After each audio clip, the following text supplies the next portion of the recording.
Znáte ten pocit, když na akci otevřete klasickou mobilní toaletu a okamžitě litujete svého rozhodnutí?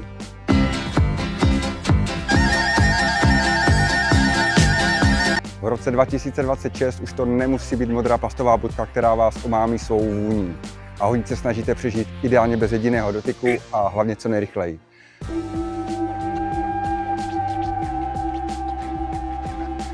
Tahle obec chtěla něco, za co se nebude stydět během kulturních akcí, sportovních turnajů nebo veřejných akcí. Proto vznikl sanitární kontejner na míru.